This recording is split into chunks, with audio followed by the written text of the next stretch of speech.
Alors le Grand Complet, il a une particularité, c'est que c'est un des rares concours qui est organisé uniquement par une association avec que des bénévoles. C'est une bande d'amis et ça fait 23 ans qu'on organise des épreuves internationales. L'objectif, c'est de garder une bonne ambiance pour l'ensemble du concours. Alors du jeudi au mardi, on essaye de faire ça en 2 étapes. C'est-à-dire qu'on a une première étape avec les grosses épreuves, donc qui se termine le dimanche, et la deuxième partie qui commence le dimanche et qui se termine le mardi, ce qui permet d'avoir des chevaux depuis le niveau 2 étoiles jusqu'au niveau 4 étoiles.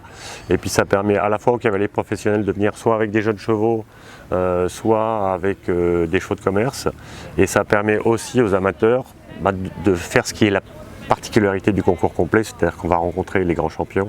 Donc là, cette année, pour le public, c'était pas mal parce qu'on avait eu un petit peu plus de monde que d'habitude. On espère toujours plus de public parce que c'est un cercle vertueux et on arrivera à avoir un équilibre économique plus intéressant. Ce qu'on a de particulier, c'est que c'est un terrain qui est français, mais qui est très proche des terrains anglais, dans le vallonnement, dans la qualité des sols, mais aussi en termes géographiques.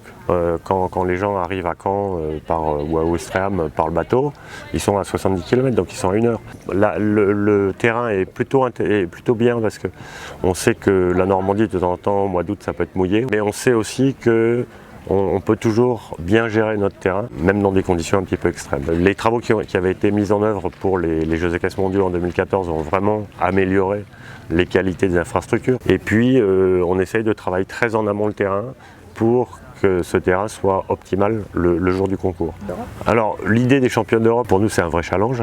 Quand on a préparé le dossier et qu'on l'a présenté à Lausanne à la FEI, déjà on avait regardé un petit peu les concurrences qu'on pouvait avoir. On savait qu'on était dans une bonne fenêtre de tir. Et je pense que pour l'avenir, en termes d'infrastructure, on s'aperçoit qu'on pêche un tout petit peu sur l'accueil des chevaux, donc les zones stabilisées pour pouvoir accueillir les chevaux. Donc je pense que ça va aussi permettre d'avancer et d'aller dans le futur.